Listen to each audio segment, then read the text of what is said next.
That morning, Mara just wanted to do her job well. With her apron wrinkled, her heart racing, and the hope for better days, she walked into the most elegant restaurant in downtown Atlanta. No one there knew her name. No one there could imagine her story. And certainly no one expected what she would do when the phone rang. She answered, said a few words in a language that almost no one there understood, and in less than 10 minutes she lost everything she had worked so hard to achieve. Or rather, she thought she had lost. What Mara didn't know is that in that same room a man was watching her in silence. A man who knew the pain of poverty, the bitter taste of humiliation, and who carried the fortune of an empire in his hands.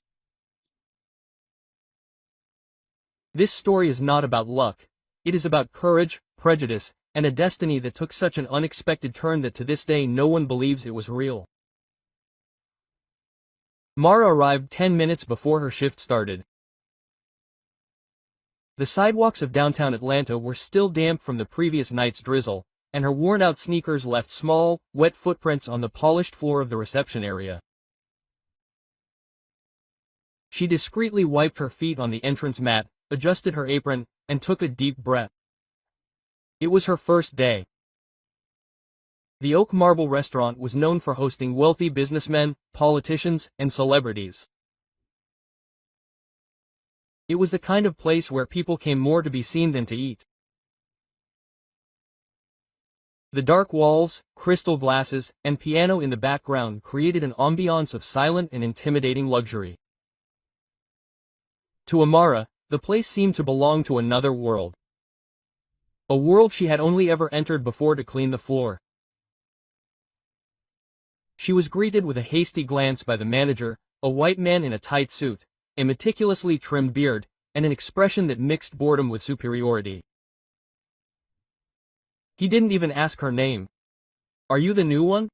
he said, without taking his eyes off his clipboard. "Yes, I am. Mara will cover the second sector, tables 5 to 11. She doesn't delay orders and doesn't mess with customers. There are no second chances here, understand?" Quote. She nodded humbly. She knew that in this place any mistake could cost her more than her job. It would cost her the chance to prove that she was capable. As she put on her gloves and picked up her notepad, she heard the other waitresses mumbling. Did they really hire her? Now all that's left is for people from the favelas to come and work here. The manager went crazy. Mara pretended not to hear. She was already used to it. Since she was little, she had learned to walk around corners, speak softly, work twice as hard and never complain. Her mother, who had been a cleaner for 30 years, always said, "We don't have the luxury of making mistakes, my daughter. They already expect us to make mistakes." Quote. With quick steps, the service began. The first few hours passed between heavy trays, forced smiles and curt orders coming from the kitchen. The customers rarely looked her in the eye, but she remained firm, focused, keeping her discomfort inside her chest. Each tip was a brick in the dream she had built herself. To save money to study translation and interpretation. Mara had a passion for languages. She spoke English, Spanish and secretly Chinese. She was self-taught. She had taught herself on her cell phone by watching videos, copying ideograms in recycled notebooks and practicing with tourists on the streets. It was her refuge, her private universe. No one there knew about it. Just before the break, when the room was full, her cell phone vibrated discreetly in her pocket. It was her friend Meili, who worked at a nearby laundry and only spoke Chinese. She had a serious problem and needed immediate help. Amara hesitated. She looked around. The manager was serving a VIP client with his back turned. She turned discreetly and answered. She spoke softly, quickly, but clearly and precisely. The sound of the language cut through the room like a razor. "We ni bedin shin womas gole bani." "Hi, don't worry, I'll help you." Suddenly, everyone's eyes started to turn to her. A lady at table 6 widened her eyes. A man whispered to his wife. Is that Chinese? What is she doing? Who is she talking to? She's giving out information. In less than a minute, the manager appeared like a flash of lightning. Turn that off now immediately. It's an emergency, sir. You're fired. Silence in the room. Mara froze, her eyes filled with tears, her hand still holding the switched-off cell phone. Why isn't that? She asked, not understanding. Because this is no place for you to play Chinese spy. What do you think this is? A trinket shop. You're fired. Get out now and fast. No, colleague said a word. No one defended her, not even a look of compassion. She took off her apron with shaking hands, walked to the locker, picked up her worn backpack and left through the back door. But what Mara didn't know was that there was someone in the room who heard every word she said, someone who understood perfectly what that girl had done, and that someone wasn't just anyone. Amara's second day began with the same anxiety in her stomach. That feeling that no matter how hard you try, you still have to prove that you deserve to be where you are. She arrived on time, as always, with her hair tied in a neat bun and her uniform ironed the night before. But as soon as she entered the employee locker room, she noticed the sideways glances. One of the waitresses, Lauren, a blonde with a bitter laugh, looked at her over her shoulder and said loudly for the others to hear. I thought she had given up. This is not a place for just anyone. Amara didn't respond. She had already learned that in these situations, silence was her best armor. But it hurt. It hurt because she knew it wasn't just about her, it was about what she represented in that space. Someone outside the norm, outside her comfort zone, someone who always had everything served. In the kitchen, the gossip continued. The chef, a gruff Frenchman, ignored her questions but politely answered the other waiters. When she approached, the conversation stopped. When she delivered orders, she rarely received a thank you.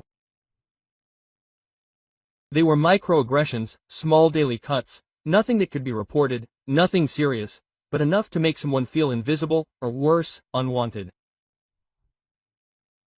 In the dining room, the customers also seemed less patient with her.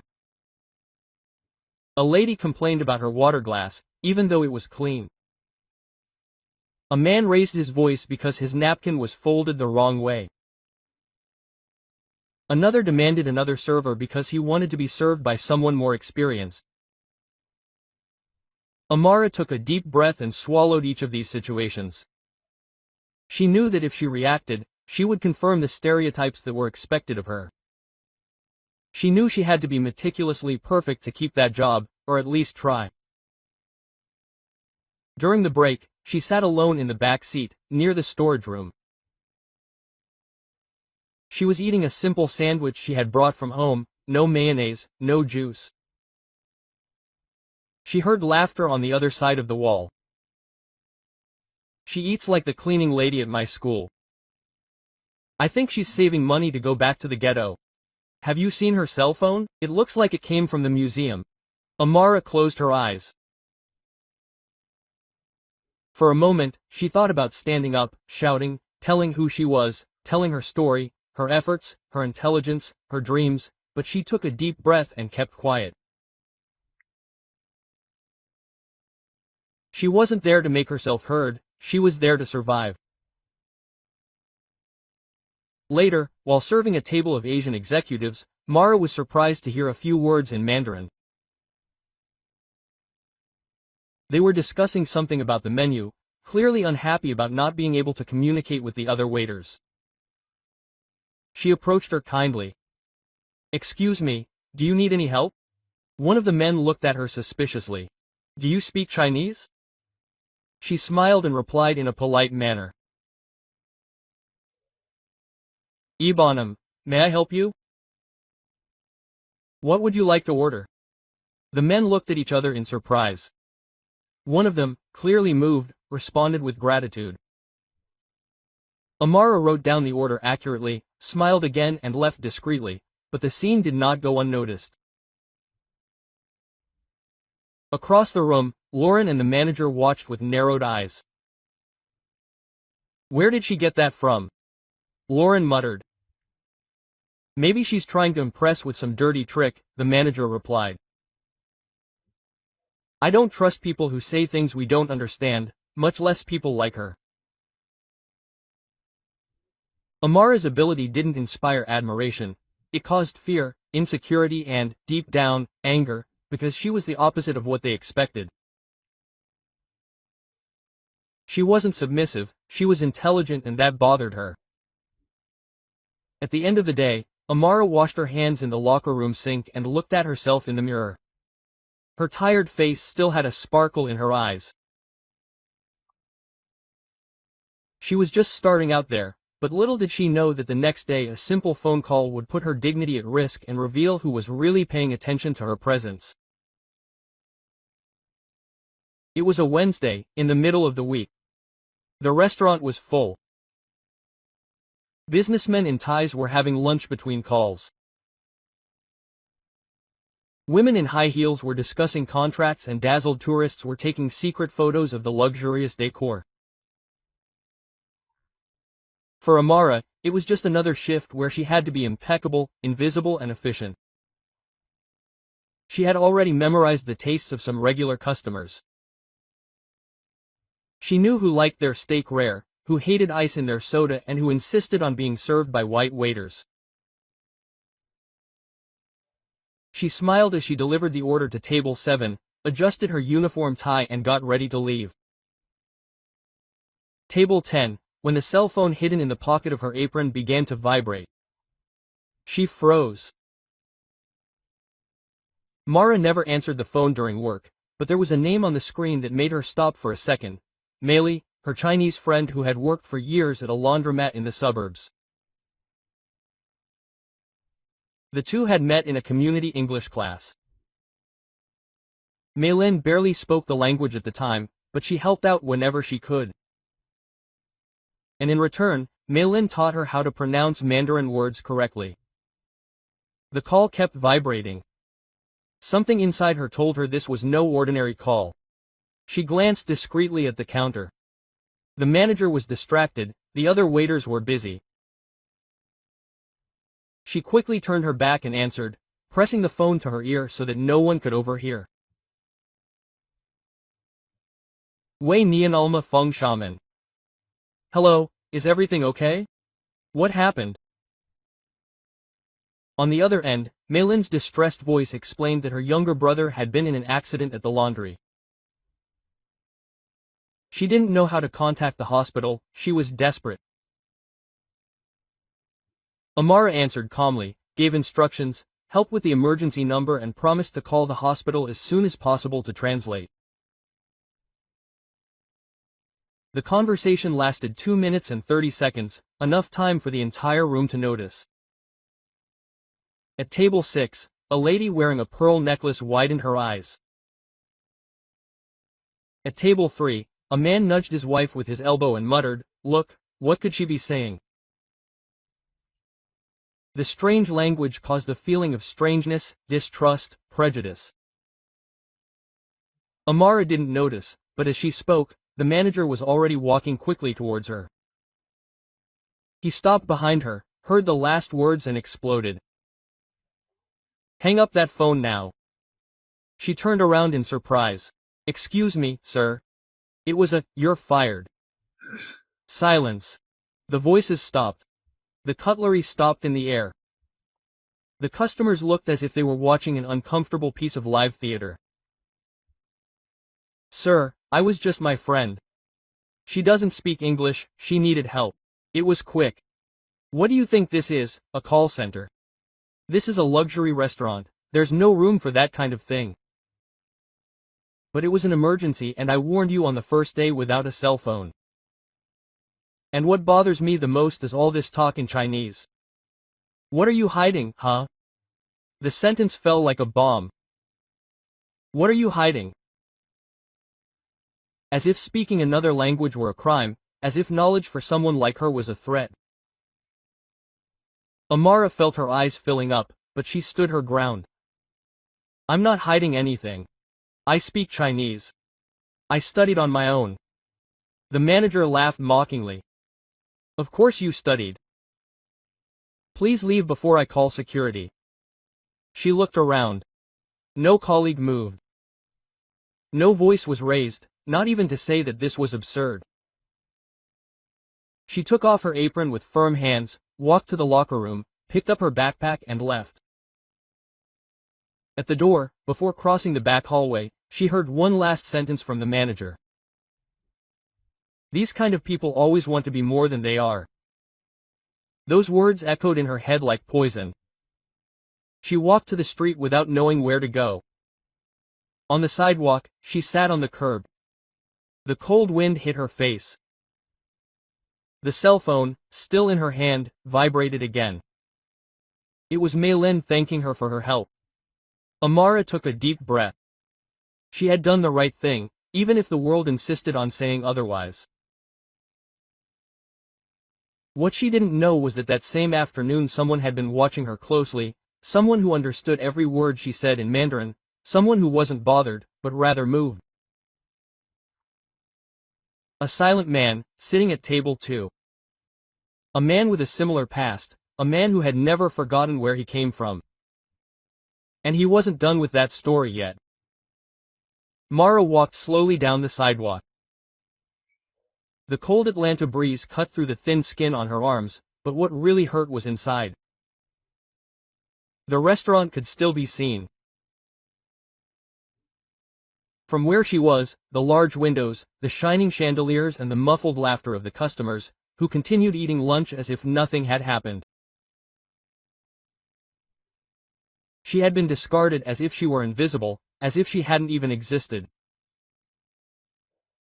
Her backpack, along with her old cell phone and the snack she hadn't been able to eat, now carried a suffocating feeling of humiliation. Another place where she wasn't welcome, another door that was closing. She stopped at the bus stop, sat on the iron bench and lowered her head. She thought about her mother, the layer for months, who depended on her salary to buy medicine. She thought about the bills that were piled up on top of the refrigerator. She thought about the rent that would be due in 5 days, but above all she thought about the manager's face, the way he spoke, the coldness, the contempt, that kind of person. Those words hammered in her mind like a cruel mantra. She had grown up hearing this in school where the teachers didn't care about her mistakes, in the markets where she was followed by security guards, in her first jobs where they made a point of reminding her where she belonged, but this time it hurt differently. This time she had done everything right. She was working hard, respecting the rules, being efficient. And yet she was treated like a threat. The only threat was being smart, being black and multilingual, being poor and still dreaming big. Across the street, a luxury car parked in front of the restaurant. A man got out slowly, wearing a dark gray suit, with his gray hair neatly combed, and taking firm steps. He stopped for a few seconds, looking at the restaurant's sign, then went inside. Mara didn't see it. She had her head down, reliving every second of the humiliation she had just experienced. Inside the restaurant, the atmosphere was the same as always. Customers were being served, waiters were smiling, and the background music was low-key. But in the corner of the room, the manager was receiving an unexpected visitor, the older man who had witnessed the entire scene of the dismissal moments before. "Yes, sir, do we have your table ready yet?" the manager said in a falsely friendly tone. The man responded calmly, with a slight accent. "Actually, I didn't come for lunch. I came to talk to you about the girl you fired a little while ago." Quote. The manager, not understanding, forced a smile. "Oh, that one, a misunderstanding. She was breaking the rules, answering the phone during working hours, and on top of that, speaking Chinese, right?" The man just looked at him. His gaze was firm, there was no judgment, but there was memory. It was as if he saw beyond the words. Do you know what she was saying? Of course not. Like I said, she was speaking Chinese, who knows what she was up to. She was helping someone, saving a life with a language that you, apparently, never bothered to understand. The manager began to lose his tone. Look, I don't know who you are, but I run this place with order. I can't allow just anyone. The man interrupted him with the calm of someone who holds the world in his hands. Do you have any idea who I am? The manager froze. On the wall of the restaurant, an old plaque bore the name of one of the first investors in the place. A name that was now in front of that man, Zhou Mingtai, owner of a chain of hotels and restaurants that stretched from California to Singapore, one of the most respected and discreet businessmen of the Asian American elite, and most importantly, a man who years ago had also been humiliated for speaking Mandarin while washing dishes in a cheap restaurant in Chicago. Do you know what brought me here? Zhao continued. It was being treated exactly the way you treated that girl today. The difference is that I haven't forgotten. The manager began to stutter. Sir, I didn't know she knew you. She doesn't know me, but I recognize her. Zhao took a card out of his pocket and handed it to one of the waiters. Give this to Amara. Tell her I want to talk to her today. The man turned and left, leaving an awkward silence in the air. Meanwhile, Mara was still sitting at the bus stop, unaware that her destiny had just taken an invisible leap, unaware that the humiliation she had suffered was about to turn into a new beginning, and that someone powerful, had finally seen her.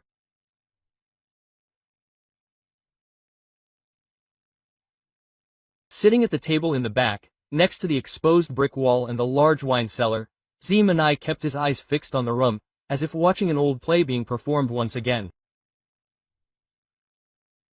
He didn't need that lunch, or the food. He was there out of habit, out of nostalgia. Sometimes he returned to the places where he had been ignored, humiliated, devalued, just to remember where he came from. That afternoon, the scene unfolding before him was not new. He had lived through it before. But instead of Amara, years ago, he was the one washing dishes and mopping the floor in a rundown diner on the outskirts of Chicago. He was 17 years old. He didn't speak a word of English. Everyone called him Chino, even though he was Taiwanese. He had no friends, and only one thing was certain: he had to survive. While the waiters at Oak Marble walked by, Zhu stood still. He watched the young black waitress with attentive eyes, her respectful posture, her low voice, her discreet smile. Everything about her reminded him of himself. When she answered the phone and began speaking Mandarin, something inside him lit up. Her pronunciation was clear, precise, her accent light but determined. This wasn't someone who had learned it by accident, this was someone who had chosen to learn.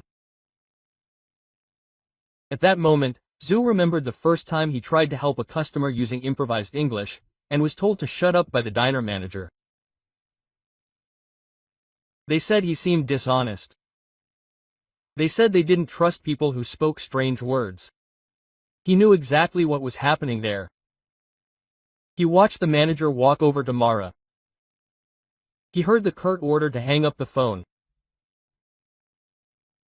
He saw the dismissal being spat out in front of everyone, as if it were something trivial, and he saw her face trying to keep it together while she was falling apart inside. He knew that expression, it was the same one he had carried for years. Zhao was not a man of impulses. He built his empire with patience, intelligence and a powerful memory, especially for those who made him feel inferior.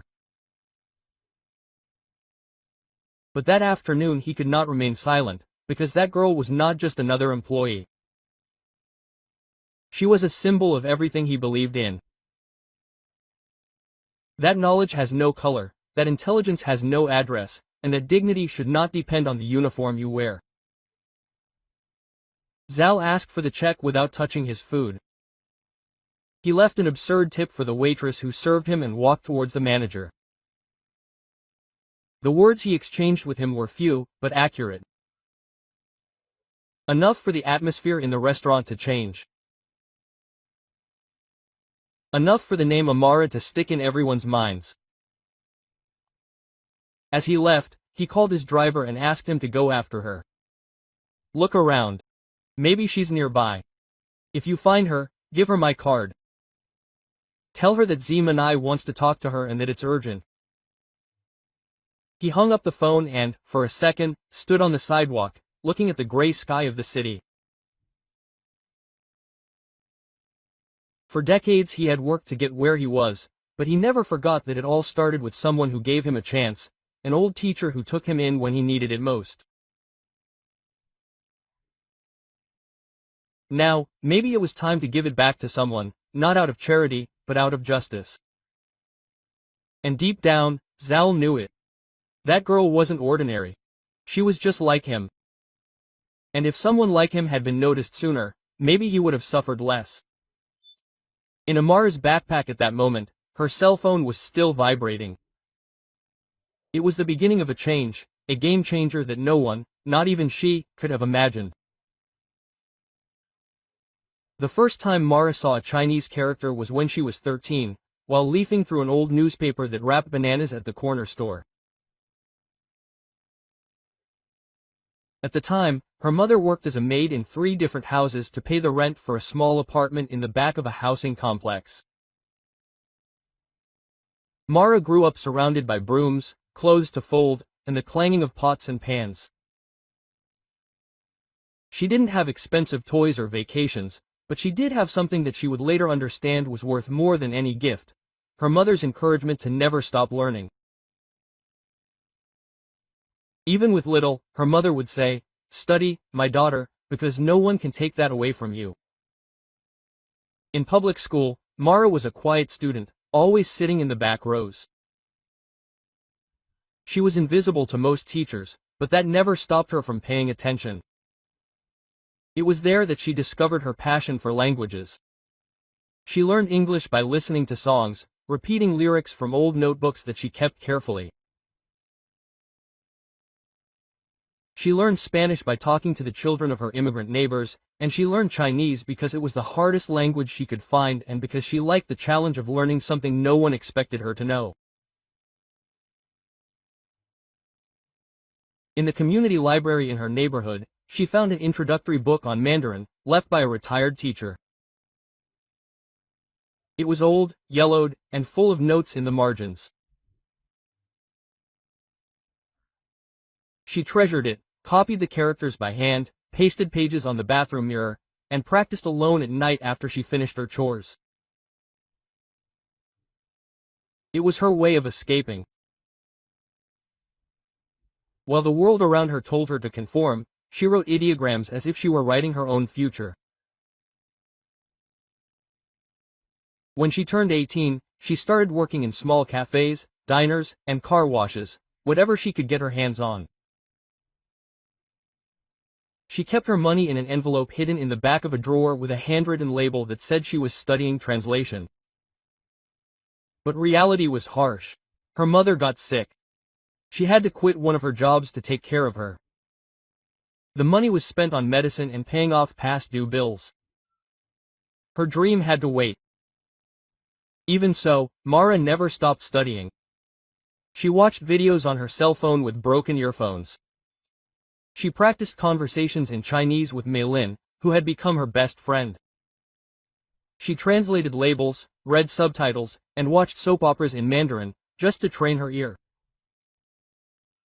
Once, she went to a market with her mother and helped a Chinese couple find a product. They were so surprised that they invited her to visit a family store. There, she met more people, made friends, and learned informal expressions. It was as if she had created her own private course with the resources that the world discarded. She knew that no one believed in her. She knew that the judgmental looks would come, but it didn't matter, because each new word she learned was a step away from poverty. Each sentence she uttered was a silent response to those who doubted her abilities. When she got the job at Oak Marble, she felt that something was finally starting to change. Even though she was treated coldly, she carried a strength inside that no one there understood. And it was precisely this strength, combined with the knowledge she had cultivated in anonymity, that caused her downfall and, at the same time, attracted the attention of someone powerful enough to change everything.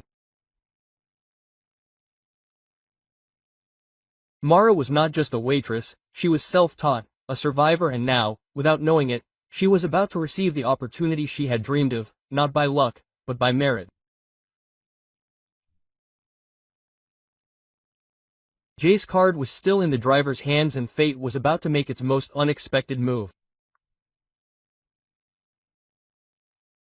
Was in his temporary office at the hotel in downtown Atlanta when he received a call from his driver. "Senor Zal, I found the young woman." She was sitting at a bus stop alone, looking lost. I handed her the card. She didn't quite understand, she was suspicious. Zal smiled on the other end of the line. "She's smart. People like that take a while to trust." He hung up the phone with a thought in his head. This girl is just like me. During the night, Z couldn't sleep. Not that that was unusual. The ghosts of the past still visited him from time to time. But that night was different. He thought back to the 1980s, when he was just another invisible young man washing dishes in the back of a restaurant in Chicago. He remembered the cold, the grease that stuck to his hands, the manager who yelled at him in English, not caring whether he understood or not, and he remembered a woman, a customer he had seen one day when he helped a lost tourist by speaking Mandarin. She didn't humiliate him, she hired him. It was his first real chance. Zal grew up with this in his soul, that an opportunity can change everything, but that it only comes when someone sees in you what others refuse to see. The next morning, Za decided to go meet Amara himself. He had the car ready, put on a simpler suit, without a tie, and asked to be taken to the address that the driver had discreetly obtained by asking at the community library where she used to study. It was a humble but clean neighborhood. Row houses, children playing ball in the street, neighbors sweeping the sidewalks. He stopped in front of a small two-story building, slowly climbed the steps to the second floor, and knocked on door 204. Mara opened the door with a frown and suspicious eyes. She was wearing a simple blouse and sweatpants. In her hand she still held the card she had received the day before. "Are you Mr. Z?"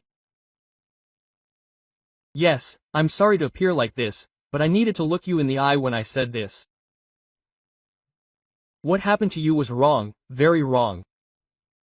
She watched him silently. "I was in the restaurant, I saw everything and heard everything." She swallowed hard. "I don't know what to say. I thought you were just another important client." Zal smiled. "I was. Today I am something else, but I am still the son of a worker who arrived here without speaking English. An immigrant who has been humiliated more times than I can remember." Amara looked at the floor. His voice was not arrogant, it was human. I could tell he understood. "I just wanted to do my job right. I did nothing wrong." "No, you did everything right and that is why I am here." He took a thick envelope out of his pocket and handed it to her. Inside was an employment contract. Large print, absolutely clear. "I'm opening a new department in my company. I need someone with vision, resilience and talent for dealing with people and cultures. I want you to be my personal assistant during this phase. You will work directly with me." Mara was paralyzed. "But I don't even have a degree. I'm just a waitress." "You are much more than that. You are self-taught, you care about others. And you learn Chinese on your own. That, my dear, is very rare. And it is what the world needs right now. She started to cry. Not out of sadness, but out of relief. I don't even know how to thank you. Accepting and accepting with pride, because you deserve it. She signed right there, with trembling hands, with a smile that had not appeared for a long time. That afternoon, Mara stopped being just another invisible number. She began to be recognized for who she really was, a woman of courage, talent and dignity. And all of this thanks to a man who saw in her the reflection of what he once was and decided to extend his hand. But the biggest surprise was yet to come, because he not only gave her a job, he also decided to change the fate of those who humiliated her. And that's what we'll see next. 2 days after signing the contract, Mara entered the mirrored building of the regional headquarters of the Zhao Mingtai business group for the first time. She wore simple but elegant clothing, no uniform, no apron.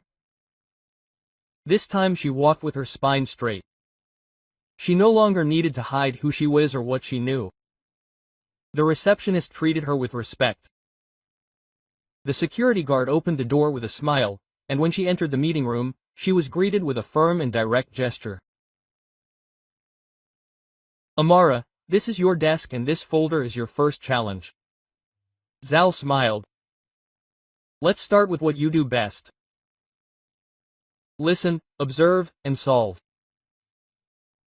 Inside the folder was a series of reports on customer service in multicultural regions.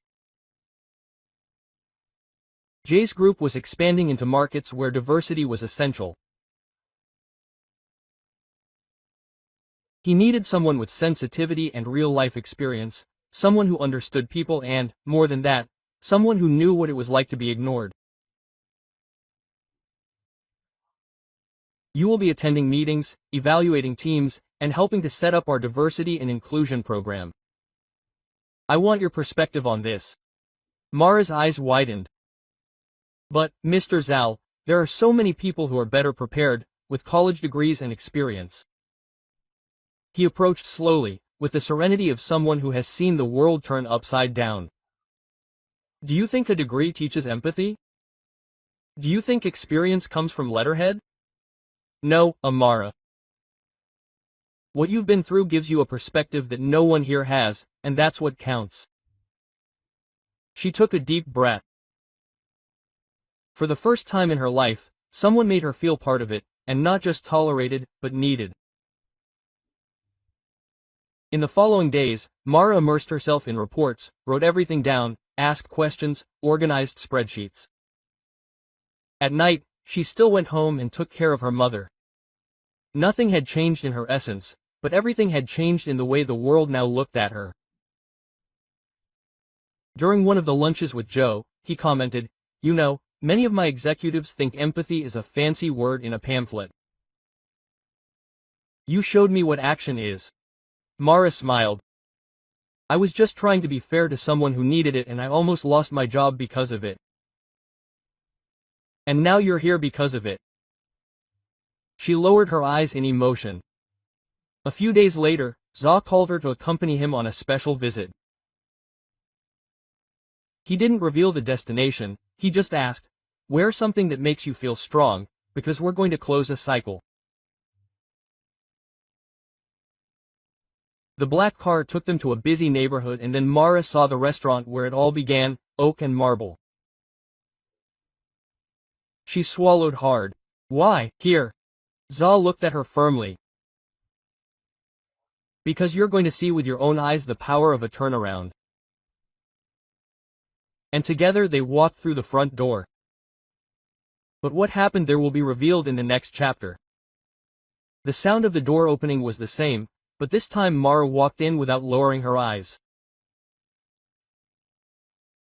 She wasn't wearing a uniform, she wasn't holding a tray, she was wearing an elegant blazer and she walked next to Zhu Mingtai, owner of an empire that now included the Oak and Marble restaurant as a simple piece on its board.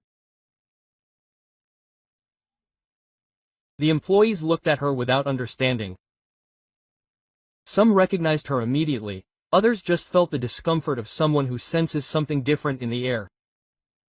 The manager, upon seeing her, froze. Zhao walked up to him with firm steps. "Good afternoon. Remember me?" "Yes, Mr. Z, of course. It's a pleasure to see you again." "Great. This is my new right-hand woman in inclusion projects.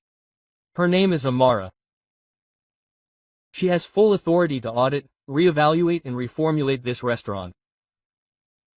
The manager turned pale. "Sir, this must be some mistake." Zhao didn't smile, but he didn't get excited either. His tone was calm but sharp.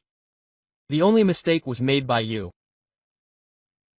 By confusing knowledge with threat, languages with disrespect and talent with insolence." The manager tried to justify himself by stuttering. "She broke protocol, sir. She used the phone, she spoke another language." Zhao interrupted. "The language she spoke saved a life. Her attitude saved someone you would have left to die, and for that, she was punished. That says a lot about who you are." Amara remained silent. She didn't need to say anything. Her presence said it all. Zha turned to her. "Amara, would you like to say something?" She took a deep breath, looked at the room where she had been humiliated, saw some waitresses lowering their eyes and then said firmly, "I don't want revenge, I want change. This place needs to be more than expensive decoration and fancy food. It needs to treat human beings as human beings. That starts with those who lead." Quote. The manager tried to smile. Sure. We can adjust, improve, review procedures." Zha cut him off, this time bluntly. "You are fired today, at this moment." Silence. No one applauded, but everyone heard. Zhao looked around and added,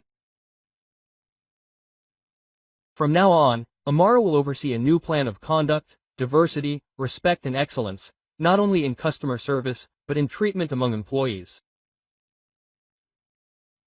Those who don't adapt will not stay." The room seemed to breathe easier. Even the background music sounded different. Mariho went to the center of the room, looked at every corner and smiled discreetly. She had returned not as an employee, but as a symbol of resistance, intelligence and justice. It was the place where they had made her feel small. Now it was the place where she grew in front of everyone. And for the first time since it all began, she felt, she won. But the best was yet to come, because her story would now inspire thousands of others. 2 months later, Amara was in an auditorium with a capacity of 200 people at a corporate event hosted by Xingtai's company. She was the last one to go on stage. The screen displayed her image next to a simple phrase, "Transform pain into power." She was wearing a sober, discreet dress, but her gaze now carried something impossible to buy or fake. Respect earned. Since the episode in the restaurant, Amara's life has changed profoundly. She was promoted to Director of Culture and Diversity for the group.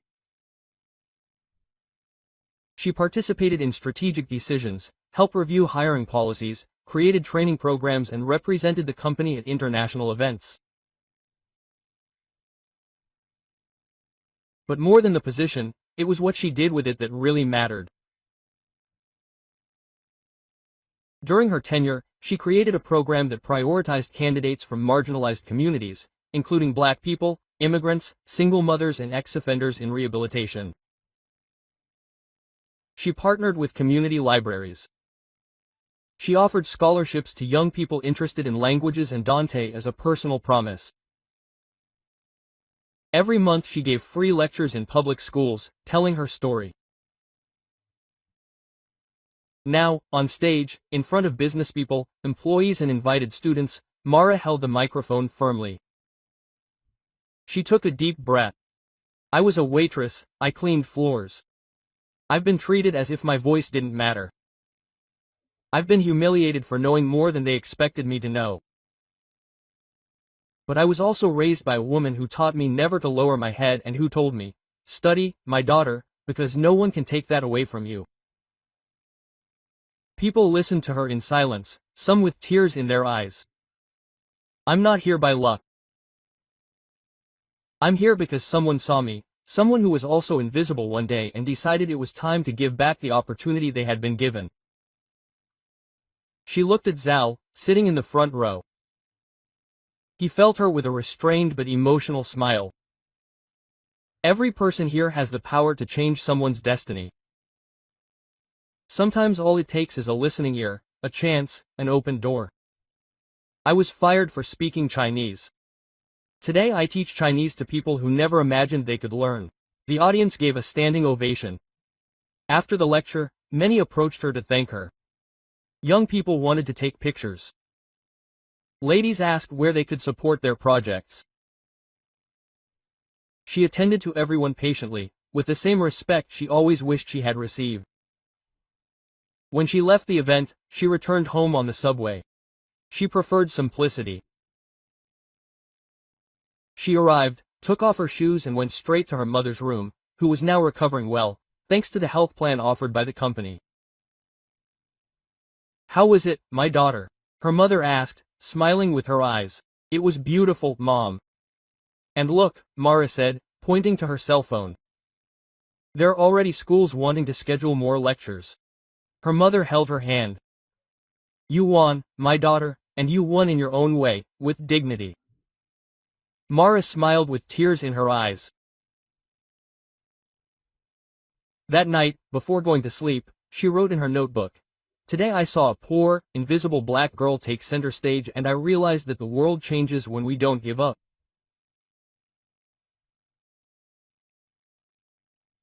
This is the story of Amara, a woman who was judged for her appearance, fired for her intelligence and recognized for her courage. She reminds us that true turning points don't come with shouting, but with firm silence, with persistent humility and with the strength of those who carry their own story as armor. And have you ever been discredited for being who you are? Have you ever thought about how many Amaras are out there just waiting for a chance? Tell us in the comments. And if this story touched you, subscribe to the channel so you don't miss the next ones. There are many stories of overcoming, justice and turning points coming, because the world needs to hear stories like Amara's and you deserve to see them happen. Yeah,